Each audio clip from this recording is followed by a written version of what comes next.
अस्सलाम वालेकुम रहमतुल्लाहि वबरकातुहू। खुदा से उम्मीद है कि तमाम मोमिनीन, तमाम मौलाई हुसैनी पंजतनी आफियत खैरियत से होंगे। मेरी इससे पहले एक वीडियो थी जिस पे बड़ा तनाज़ा हुआ, लोगों ने स्ट्राइक मारने की कोशिश की, क्योंकि बागे फ़िदक पे जब मैंने बोला कि बीबी पाक सैयदा सलामुल्लाह अलैहा का ही हक था और वो हक उनसे ये कहकर लिया गया कि रसूल की विरासत नहीं होती है, वो तमाम उम्मत का तरका होता है। और फिर वही तरका जो है बाद में खलीफा सुवम ने अपनी बेटी को दिया। रसूल की बेटी को नहीं मिला, मगर खलीफा सुवम की बेटी और दामाद मरवान इब्ने हकम जो नजिस था, नापाक था, नुत्फ़े हराम था, उसको मिला।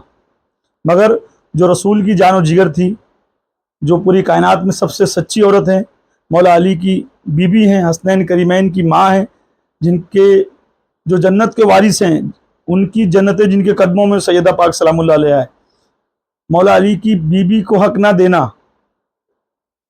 और मरवान की बीबी को हक दे देना, यह अहले सुन्नत में जो राइज है कि भाई वो उम्मत का तरका था।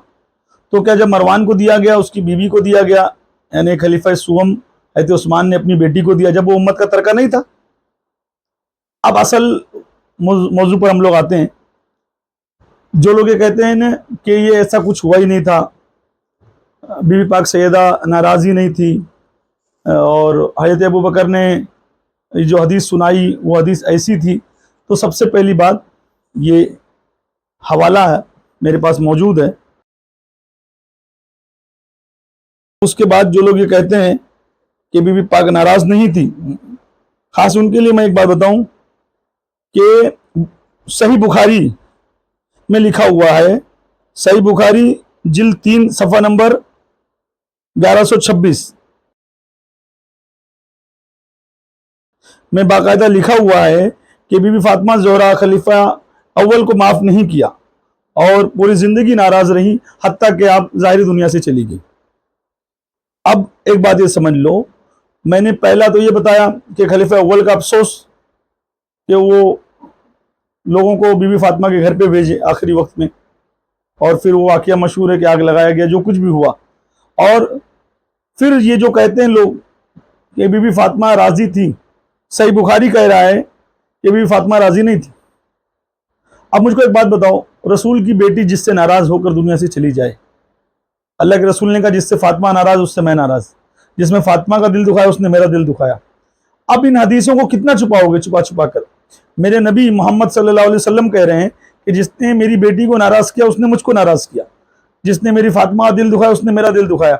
और बुखारी में साफ साफ लिखा हुआ है कि बीबी फातिमा आखिरी वक्त तक खलीफा अव्वल हज़रत अबू बकर से नाराज़ रही, और हज़रत अबू बकर का अफसोस कि मैंने लोगों को फातिमा ज़ोहरा के घर पर जो भेजा, वो मेरी मतलब अफसोस कर रहे हैं उस वाक़ये पर कि मुझसे कितनी बड़ी गलती हो गई। अब आओ दूसरी बात की तरफ। खलीफा अव्वल से मुखातिब होकर बीबी फातिमा ज़ोहरा सलामुल्लाह अलैहा फरमाती हैं, खुदा की कसम अब तक मैं तुमसे ना बोलूंगी, खुदा की कसम हर नमाज में मैं तुम्हारे लिए बद्दुआ करूंगी। सही मुस्लिम जिल्द 2 सफ़ा नंबर 72, सही बुखारी जिल्द 6 सफ़ा नंबर 176। ये मैं आपको हवाले डाल रहा हूँ और ये मैं सारे स्कैन डालूंगा, आप भी पुरानी किताबों में चेक कर लेना। यानी बीबी फातिमा सलामुल्लाह अलैहा कह रही कि मैं अब तक बात नहीं करूंगी, और आप उसी हालत में दुनिया से गई, हत्ता के मुसल्ले पर आपको बद्दुआ करती रही।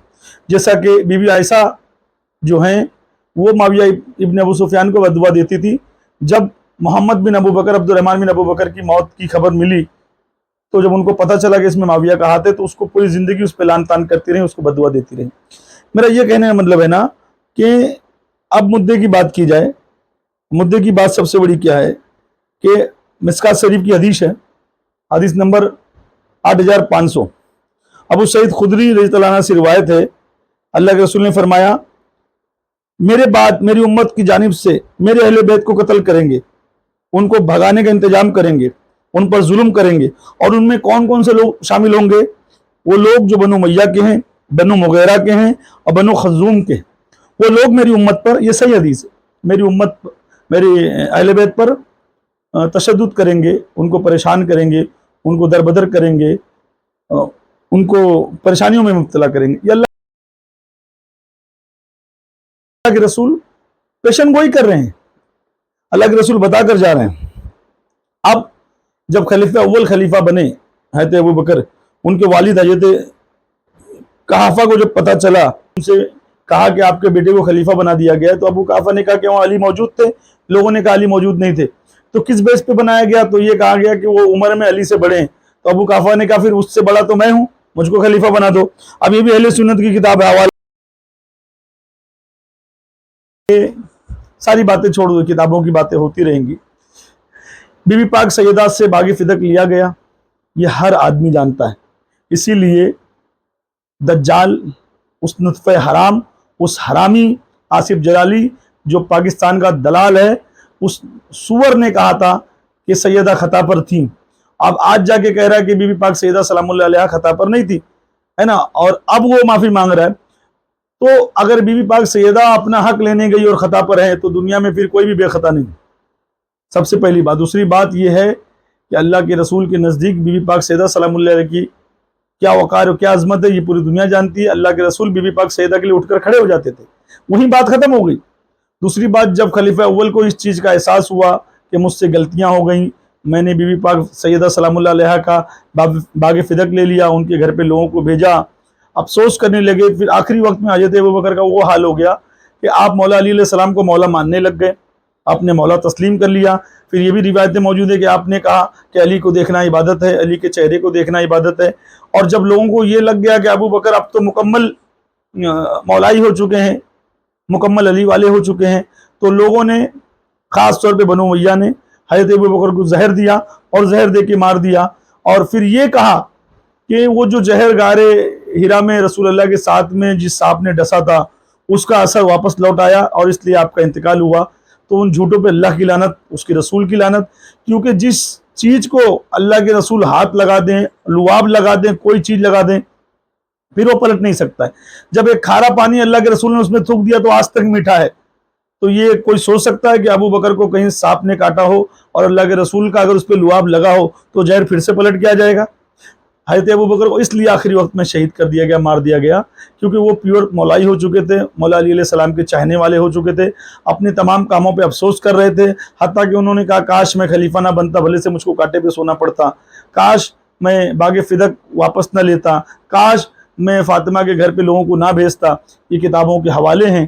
تو اللہ پاک ہم سب کو مرتے دم تک مولائی پنجتنی بنائے, حسینی بنائے, مولا علی کا چاہنے والا بنائے, غریب نواز کا عاشق رکھے, اولیاء اللہ کا عاشق رکھے, اہل بیت کا غلام بنا کے رکھے. ایسا نہ ہو کہ ہم بھی آخری وقت میں افسوس کریں اور پھر وہ چیز ہمارے ہاتھ سے نکل جائے. اب محشر میں سیدہ معاف کریں گی کہ نہیں کریں گی, وہ اللہ اس کا رسول جانتا ہے. مگر ہم جب تک حیات میں ہیں, زندہ ہیں, حق اہل بیت بتاتے رہیں گے, رسول کے بچوں کے ساتھ جو ہوا وہ بتاتے رہیں گے, جس نے جو کیا وہ بتاتے رہیں گے, اور سچ دنیا کے سامنے لائیں گے. کیونکہ مولوی ملا کا کام نہیں ہے. ملا مولوی مسلک اور فرقہ بتانے میں لگا ہے, ملا مولوی چندہ اور دھندا کرنے میں لگا ہے. وہ حق بتا نہیں سکتا, وہ سچ بتا نہیں سکتا. ہمارا کام ہے, صوفیوں کا کام ہے, غلامان مولا علی کا کام ہے, بطول سیدہ طیبہ طاہرہ کے نوکروں کا کام ہے کہ ہم تمام اہل بیت علیہ السلام کی باتوں کو عام کریں, دنیا کے سامنے لائیں, جو جو ان کے ساتھ ہوا ہے سب دنیا کے سامنے رکھیں. اور یقین ماننا ہم کسی بھی مومنین صحابہ کے گستاخ نہیں ہیں. ہم اسی کو نہیں مانتے جو سیدہ کا گستاخ ہے, جو اہل بیت کا گستاخ ہے, جو پنجتن پاک کا گستاخ ہے. پھر وہ چاہے کوئی بھی ہو. اللہ پاک تمام مومنین صحابہ سے محبت کرنے والا بنائے, اہل بیت سے محبت کرنے والا بنائے, اولیاء اللہ کے نقش قدم پہ چلنے والا بنائے. والسلام علیکم ورحمۃ اللہ وبرکاتہ.